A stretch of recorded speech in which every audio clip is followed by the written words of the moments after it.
बिस्मिल्लाहिर्रहमानिर्रहीम अल्हम्दुलिल्लाहि वकफ़ा वसलामुन अला इबादिहिल्लज़ीना इस्तफ़ा अम्मा बाद। मोहतरम बुजुर्गों, दोस्तों, मेरे दीनी और ईमानी भाइयों, जैसा कि आप सब हज़रात बखूबी जानते हैं कि ज़ुल्हिज का पहला अशरा शुरू हो चुका है। ये वो अशरा है, यानी ज़ुल्हिज के वो पहले 10 दिन हैं जिनके अल्लाह और उसके रसूल के यहाँ बहुत अहमियत है और फजीलत है। अल्लाह तबारक व तआला ने ज़ुल्हिज के पहले अशरे की 10 रातों की कुरान मजीद में कसम खाई है। यही बात इन दिनों की अज़मत के लिए काफ़ी है। यूँ तो इन दिनों में आप कोई भी नेक अमल कर सकते हैं और कोई भी इबादत कर सकते हैं, लेकिन कुछ आमाल ऐसे हैं कि अगर आप उनको पेश नज़र रखें और उनको अपनी ज़िंदगी में लाएं और इन दिनों में बतौर ख़ास उनके करने का अहतमाम करें तो इंशाअल्लाह उसका सवाब भी कई गुना ज़्यादा होगा और उन ज़िक्र और अज़कार को करने की वजह से वो हमारी आदत और तबीयत बन जाएंगे। उनमें सबसे पहली बात है तकबीर, तहलील और तहमीद की कसरत करना।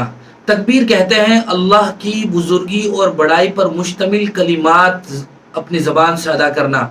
मिसाल के तौर पर अल्लाहु अकबर, ये तकबीर है, इसका मतलब होता है अल्लाह सबसे बड़ा है, इसमें अल्लाह की बुजुर्गी और बड़ाई बयान की गई है। इसी तरह आप इसको थोड़ा सा बढ़ाकर यूँ भी कह सकते हैं अल्लाहु अकबर कबीरा।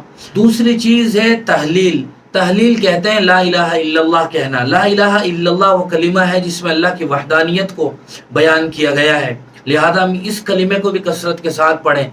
और तीसरी चीज़ है तहमीद, यानी अल्लाह की तारीफ़ और तहमीद पर मुश्तमिल ज़िक्र और अज़कार करना। इन तीनों को हम एक साथ मिलाकर भी कह सकते हैं अल्लाहु अकबर कबीरा वल्हम्दुलिल्लाहि कसीरा व सुब्हानल्लाहि बुकरतन व असीला।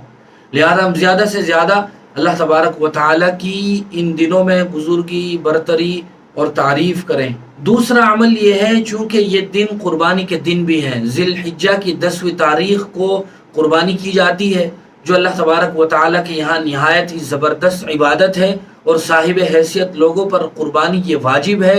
लिहाजा जो लोग कुर्बानी करने का इरादा रखते हैं, बेहतर है कि वो अपने बाल और नाखून इन दिनों में न काटें ताकि वो ज़्यादा से ज़्यादा सवाब के हकदार हो सकें, लेकिन अगर वो काट लेते हैं तो बहरहाल गुनाह नहीं होगा। तीसरी चीज़ है तौबा और इस्तिग़फ़ार की कसरत करना। ये दिन चूँकि वो दिन है जिन दिनों में सहाबा इकराम रिज़वानुल्लाहि ताला अलैहिम अजमाइन, बुजुर्गान दीन, सलफ़ सालिहीन, अकाबिरीन उम्मत, ये सब के सब इबादत कर चले आए हैं। लिहाजा हमें भी ज़्यादा से ज़्यादा अल्लाह की तरफ रुजू करना चाहिए, अल्लाह की तरफ मुतवज्जे होना चाहिए, अपने गुनाहों की अल्लाह से माफ़ी मांगनी चाहिए और अल्लाह से ज़्यादा तौबा और इस्तिग़फ़ार करना चाहिए। अब सिर्फ अस्तग़फ़िरुल्लाह की तस्बीह पढ़ सकते हैं, आप अस्तग़फ़िरुल्लाह अल्लज़ी ला इलाहा इल्ला हुवल हय्युल क़य्यूम व अतूबु इलैहि, इसकी तस्बीह पढ़ सकते हैं। अस्तग़फ़िरुल्लाह रब्बी मिन कुल्लि ज़ंबि व अतूबु इलैहि, इसकी भी तस्बीह आप पढ़ सकते हैं।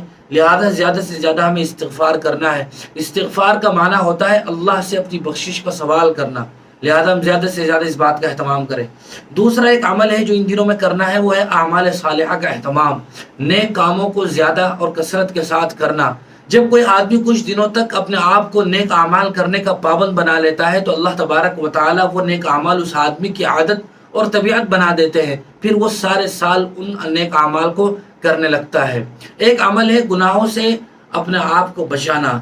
हर हाल में ये तो गुनाहों से अपने आप को बचाना ज़रूरी है, लेकिन फजीलत वाले दिनों में गुनाहों से बचाना बदर्ज औला ज़रूरी है, क्योंकि जिस तरह नेक अमल करने की वजह से सवाब इन दिनों में ज़्यादा हो जाता है, इसी तरह गुनाह करने का वबाल भी बढ़ जाता है। लिहाजा गुनाहों से अपने आप को बचाना है। और एक अमल जो बतौर ख़ास इन दिनों में करना है वो है रोज़ों का अहतमाम करना। ज़ुल्हिज्जा का जो पहला अशरा है, 10वें दिन यानी बकरीद को रोज़ा रखना तो हराम है, लेकिन जो ये 9 दिन है इन दिनों का रोज़ा रखना ये भी बाइस सवाब है। 8 दिनों में से अगर कोई आदमी जिस दिन भी रोज़ा रखेगा 1 साल के बराबर रोज़ा रखने का सवाब होगा, और 90 दिन 1 साल के बराबर तो सवाब होगा ही। इसके अलावा एक फजीलत ये भी हासिल होगी कि अल्लाह तबारक व तआला गुज़श्ता और आने वाले 1 साल के गुनाह भी माफ़ फरमा देंगे। हुजूर से जब सवाल किया गया था कि यौम अरफा को रोज़ा रखने का क्या सवाब है, तो आपने फरमाया था युकफ्फिरुस सनतल माज़िया वल बाक़िया, कि गुज़श्ता और आने वाले साल के गुनाहों की माफ़ी और बख्शिश का ज़रिया है। लिहाजा जिस दिन भी हमें तौफ़ीक हो हमें रोज़ा रखने का अहतमाम करना चाहिए। बतौर ख़ास यौम अरफा का रोज़ा तो हमें रखना ही चाहिए, और ये रोज़ा अपने वतन के लिहाज से रखना है।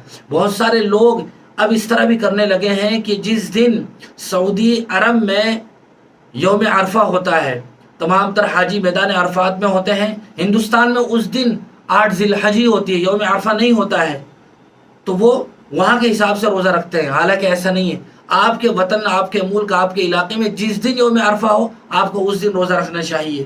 وہاں سعودی اور دیگر ملکوں کے حساب سے آپ کو روزہ نہیں رکھنا ہے. اور ایک عمل ہے تکبیر تشریق.